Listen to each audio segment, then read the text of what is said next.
Hello दोस्तों, आज हम देखेंगे भारत में बजट। सीधा सीधा आते हैं। हम ये समझते हैं कि बजट क्या होता है। बजट का मतलब होता है सरकार का सालाना हिसाब किताब। हर साल 1 फरवरी को वित्त मंत्री संसद में केंद्रीय बजट पेश करते हैं। इसमें सीधा सीधा ये होता है कि कितना पैसा आएगा, रिसीट कितना होगा, कितना पैसा खर्च होगा यानी एक्सपेंडिचर कितना होगा, और डेफिसिट यानी घाटा कितना रहेगा। इसका क्या उद्देश्य है? अर्थव्यवस्था को तेज करना, रोजगार बढ़ाना, गरीबी कम करना, महंगाई कंट्रोल करना। अब बजट के 2 हिस्से होते हैं। पहला होता है आय पक्ष, रिसीट्स यानी पैसा कहाँ से आएगा, और दूसरा होता है व्यय पक्ष यानी एक्सपेंडिचर यानी पैसा खर्च कहाँ होगा। अब जैसा कि हम 26-27 के बजट को अगर देखें तो सरकार का टोटल एक्सपेंडिचर यानी खर्चा 53 लाख करोड़ है, और सरकार की जो प्राप्तियां हैं यानी पैसा कहाँ से आया है, तो सरकार की जो गैर ऋण प्राप्तियां हैं वो 36 लाख करोड़, 36.5 लाख करोड़ है। और सरकार का जो कैपेक्स है यानी पूंजीगत व्यय, जो सरकार ऐसे चीज़ों पर खर्चा कर रही है, हॉस्पिटल, सड़क, शिक्षा, इंफ्रास्ट्रक्चर, तो 12.2 लाख करोड़ सरकार उस पर खर्चा कर रही है यानी पूंजीगत व्यय। अब हम देखते हैं आगे, जैसे बजट में घाटा भी होता है। तो घाटा हम देखते हैं कि सरकार जब खर्चा करती है तो वह खर्चा उसकी इनकम से जब ज़्यादा होता है तब घाटा होता है, तो सरकार इसे उधार लेकर के पूरा करती है। अब हम देखते हैं, पहला है राजस्व घाटा, जिसे हम बोलते हैं रेवेन्यू डेफिसिट, आरडी। इसका फार्मूला क्या है? फार्मूला ये है कि राजस्व जितना व्यय हो रहा है उसमें से जितना राजस्व प्राप्त हो रहा है उसको घटा दिया जाए, यानी कि राजस्व व्यय माइनस राजस्व प्राप्तियाँ।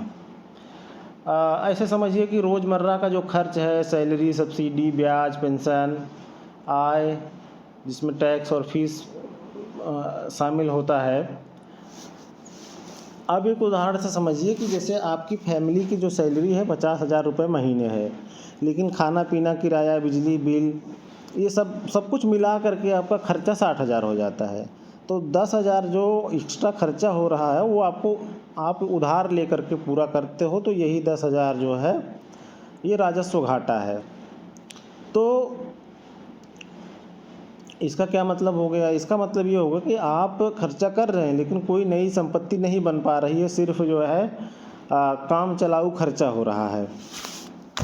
तो अगर हम देखें कि 26-27 के बजट में राजस्व घाटा कितना है, तो वो जीडीपी का 1.5% है, यानी कि 5.5 लाख करोड़ से ज़्यादा है। फिर हमारा दूसरा आता है प्रभावी राजस्व घाटा, इफ़ेक्टिव रेवेन्यू डेफिसिट। ये क्या होता है? ये होता है कि जब असली राजस्व घाटा इसे बोलते हैं, इसमें कोई संपत्ति नहीं बनती है।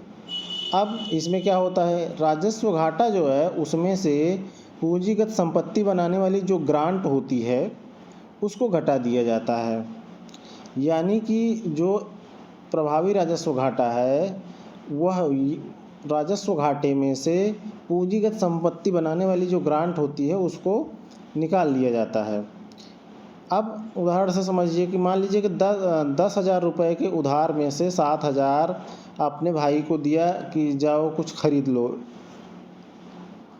अब आपने उसको दे दिया, तो असली जो घाटा है वो कितना बचा है? वो बचा है 3,000। तो यही क्या हो गया? यही प्रभावी राजस्व घाटा हो गया। अब आगे देखिए, तो जो हमारा 26-27 का बजट है उसमें प्रभावी राजस्व घाटा कितना है? 0.3% पूरी जीडीपी का। तो अब जैसे ये कम है तो ये अच्छा संकेत है। अब हम देखते हैं राजकोषीय घाटा, फिजिकल डेफिसिट, एफडी। फार्मूला क्या है? सरकार का कुल खर्च में से गैर ऋण प्राप्तियां उसको घटा दिया जाता है, जितना total expenditure minus total receipt घटा दिया जाएगा। अब जैसे सरकार को कुल कितना उधार लेना पड़ेगा यही दिखाता है राजकोषीय घाटा, ये सबसे महत्वपूर्ण होता है। अब इसको ऐसे समझिए कि जैसे आपके पूरे साल का कोई खर्च है किसी घर का 6 लाख, लेकिन सैलरी और कुछ पुराना पैसा जो है वो मान लीजिए कि आपके पास 4.5 लाख ही है, तो जो वो बीच का खर्चा बच रहा है आपका 1.5 लाख का, 1.5 लाख और चाहिए आपका, तो 1.5 लाख वो आप बैंक से लोन लेंगे। तो यही जो 1.5 लाख है यही राजकोषीय घाटा है। इसमें पूंजीगत खर्च भी शामिल होता है, यानी जो विकास वाला खर्च है वो शामिल होता है।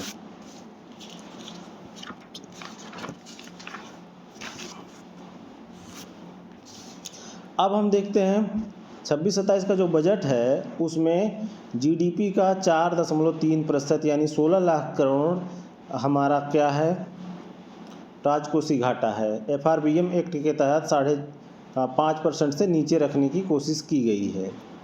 फिर एक घाटा और होता है जिसे बोलते हैं प्राथमिक घाटा, पीडी यानी प्राइमरी डेफिसिट। क्या है फार्मूला, राजकोषीय घाटे में से ब्याज भुगतान को घटा दिया जाता है। मतलब क्या है, पुराने कर्ज का ब्याज छोड़ करके नए खर्च के लिए कितना उधार चाहिए यही बताता है। उदाहरण के लिए अब जैसे हमने क्या देखा कि किसी घर का खर्च 6 लाख रुपए सालाना है, उसके पास 4.5 लाख रुपए है, तो उसको 1.5 लाख रुपए लोन लेना पड़ेगा। तो अब अगर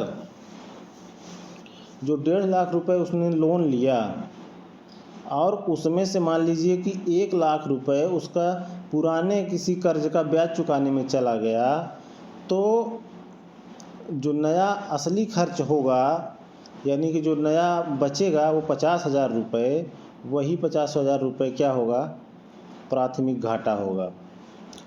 ये जितना कम होता है उतना अच्छा होता है, मतलब पुराना कर्ज बोझ कम करता है ये। तो अगर जीडीपी का देखें तो 0.7% यानी कि 2.5 लाख करोड़ से ज़्यादा का जो हमारा प्राथमिक घाटा है इस समय। फिर से हम एक बार समझने की कोशिश करेंगे। जैसे घाटे का नाम, तो राजस्व घाटा क्या है, तो राजस्व खर्च में से राजस्व प्राप्ति जब घटा दी जाती है तो हमको राजस्व घाटा मिलता है। मतलब क्या होता है, रोज का खर्च, रोज की आय, यह अच्छा बुरा है तो ये कम होना चाहिए। फिर प्रभावी राजस्व घाटा क्या है, तो राजस्व घाटे में से जब हम कैपिटल ग्रांट यानी कि संपत्ति बनाने के लिए जो ग्रांट दी जाती है जब उसको घटा दिया जाता है तो ये मिलता है। तो इसका मतलब ये है कि जो ये रोज़ का घाटा है, असली घाटा है, ये जितना कम रहेगा उतना बेहतर होता है। राजकोषीय घाटा क्या है, टोटल खर्च में से नॉन डेट रिसीट, जो गैर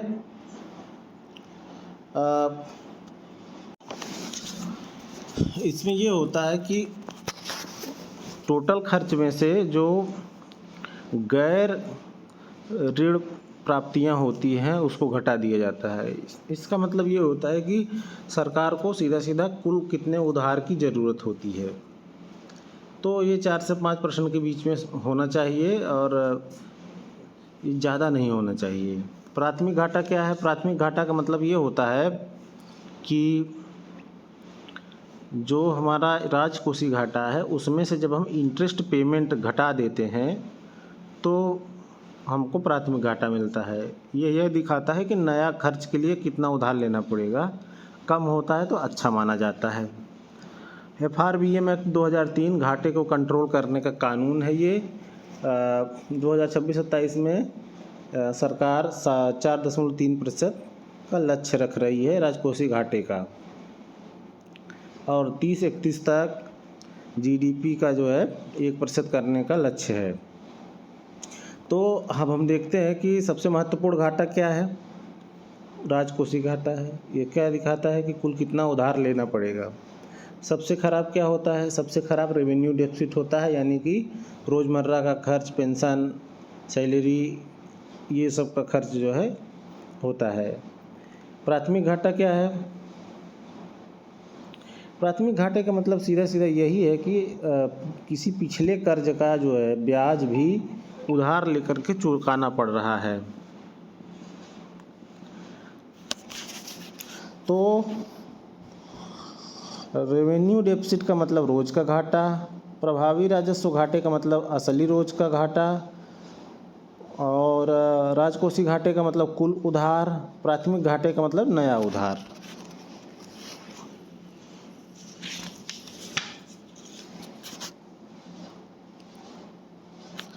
अब हम देखते हैं बजट के दो हिस्से होते हैं। भारत का केंद्रीय बजट दो बड़े हिस्सों में बांटा गया है। इसका मतलब क्या है कि कितना कमाओगे और कितना खर्च करोगे। तो पहला है आय पक्ष यानी रिसीट्स, यानी पैसा कहाँ से आएगा। यह वह हिस्सा है जहाँ सरकार को पैसा मिलता है। सरकार का पैसा मुख्य रूप से दो तरह से आता है। पहला है गैर ऋण प्राप्तियाँ, नॉन डेट रिसीट्स, यानी कि अपना कमाया पैसा बिना उधार लिए। और दूसरा होता है ऋण प्राप्ति यानी डेट रिसीट, यानी उधार लिया हुआ पैसा, यानी बांड, लोन इत्यादि। अब 26-27 की बात कर लें तो गैर ऋण प्राप्तियाँ यानी सरकार का जो अपना कमाया हुआ पैसा है वो 36.5 लाख करोड़ है। यानी कि टैक्स, फीस, सरकारी कंपनियों से लाभ, इन सब से ये 36.5 लाख करोड़ मिला है। इनमें से शुद्ध कर प्राप्तियाँ यानी टैक्स से जो कमाई हुई है वो 28.5 लाख करोड़ से ज़्यादा है। अब इसको ऐसे समझिए कि जैसे आपकी सैलरी, बोनस और कहीं किराए से मिल गया पैसा, और तो जैसे अगर आपको 50,000 रुपये मिला तो अगर ये कम पड़ेगा तो आप लोन लेते हैं, तो वो उधार है। सरकार भी यही करती है, पहले अपना कमाया पैसा इस्तेमाल करती है, फिर बाकी कमी उधार से पूरा करती है। अब देखिए, अब दूसरा हम देखते हैं कि व्यय पक्ष यानी एक्सपेंडिचर, यानी पैसा कहाँ खर्च होगा। यह वह हिस्सा है जहाँ सरकार पैसा खर्च करती है। खर्च दो तरह का होता है, एक होता है राजस्व खर्च, रेवेन्यू एक्सपेंडिचर, दूसरा होता है पूंजीगत व्यय यानी कैपिटल एक्सपेंडिचर। तो राजस्व व्यय का मतलब क्या होता है? रोज़मर्रा का खर्च, सैलरी, सब्सिडी, ब्याज, पेंशन। पूंजीगत खर्च का मतलब क्या होता है? लंबे समय के लिए कोई संपत्ति, एसेट बनाने वाला खर्च, रोड, रेल, हॉस्पिटल, स्कूल, इन सब के लिए। तो हम जो देखते हैं कि 26-27 में कि 53.5 लाख करोड़ सरकार का कुल व्यय है, और यह जो है राजस्व और पूंजीगत व्यय दोनों मिला करके है। पूंजीगत व्यय कितना है? 12 लाख करोड़। यह पिछले साल से बढ़ा कर रखा गया है। क्यों? क्योंकि सरकार इंफ्रास्ट्रक्चर पे बहुत जोर दे रही है, हाईवे, रेलवे, एयरपोर्ट, मेट्रो बनवाने के लिए। तो एक उदाहरण से समझ लीजिए, जैसे आपका कुल खर्च 80,000 रुपये है और उसमें से 60,000 रुपये आपका रोज़ का, जैसे खाना, बिजली बिल, EMI ये सब है, तो 60,000 क्या है आपका? वो राजस्व व्यय है। अब फिर बचता है 20,000। तो 20,000 ने आपका नया फ्रिज ले लिया, बाइक खरीद ले ली, या कोई पंखा लगा लिया, या कोचिंग में लगा दिया, तो ये आपका क्या होगा? ये आपका पूंजीगत व्यय होगा। क्यों? क्योंकि ये कई साल तक आपको फ़ायदा पहुंचाएगा, आपको लाभ पहुंचाएगा। सरकार भी यही करती है। रोज़ का खर्च, सैलरी, सब्सिडी, ये अलग खर्च होता है, और विकास का खर्च अलग होता है। तो विकास का खर्च अगर सरकार ज़्यादा बढ़ाएगी तो अर्थव्यवस्था तेज चलेगी। रोड, रेल, हॉस्पिटल, अगर इन सब पे सरकार खर्चा करती है तो नौकरियां बनती हैं, व्यापार बढ़ता है। अब देखिए, अब इन आंकड़ों का मतलब क्या होता है? जैसे देखिए, जैसे हमने कहा कि सरकार 53 लाख करोड़ रुपए कुल खर्च कर रही है, तो इसमें गैर ऋण प्राप्तियां यानी सरकार की अपनी कमाई कितनी है? तो 36.5 लाख करोड़ है। तो फिर फ़र्क कितना पड़ रहा है? तो फ़र्क में जैसे 17 लाख करोड़ रुपए सरकार को फ़र्क पड़ रहा है, यानी कि 17 लाख करोड़ रुपए सरकार को उधार से पूरा करना होगा। तो यही जो 17 लाख करोड़ है, तो ये होगा हमारा फिजिकल डेफिसिट यानी राजकोषीय घाटा। अब सरकार जो पूंजीगत खर्च करती है वह कितना खर्च कर रही है सरकार। मान लीजिए कि सरकार 26-27 में 12 लाख करोड़ खर्च कर रही है, तो इसका मतलब ये है कि अगर जितना सरकार पूंजीगत खर्च करेगी उसका मतलब ये है कि सरकार का फोकस क्या है, विकास पर है, रोजगार पे बढ़ाने पे है, इंफ्रास्ट्रक्चर बनाने पे है। अब लेकिन घाटा कंट्रोल में रखा है, यानी कि फिजिकल डेफिसिट जो है, राजकोषीय घाटा है, वो जीडीपी का 4.3% तक ही रखा गया है। अब हम देखते हैं कि जो नॉन डेट रिसीट है, गैर ऋण प्राप्तियां जो है वो क्या होती हैं, वो है सरकार का अपना कमाया पैसा, जिसमें मुख्यतः टैक्स होता है। टोटल एक्सपेंडिचर का मतलब होता है कुल खर्च। केपेक्स बढ़ाने का मतलब होता है कि विकास का इंजन, मल्टीप्लायर इफेक्ट ज़्यादा होता है, यानी कि सरकार अगर कोई पुल, इंफ्रास्ट्रक्चर या रोड बनाने में पैसा लगा रही है तो उससे सीमेंट उद्योग बढ़ेगा, स्टील और लेबर, तमाम उससे जुड़ी हुई चीज़ों का उद्योग बढ़ेगा। तो जैसे 26-27 में जो कैपिटल एक्सपेंडिचर यानी पूंजीगत खर्च जो है वो 11% बढ़ा है। इसका कारण क्या है? इसका कारण है कि इंफ्रास्ट्रक्चर पर जोर दिया जा रहा है।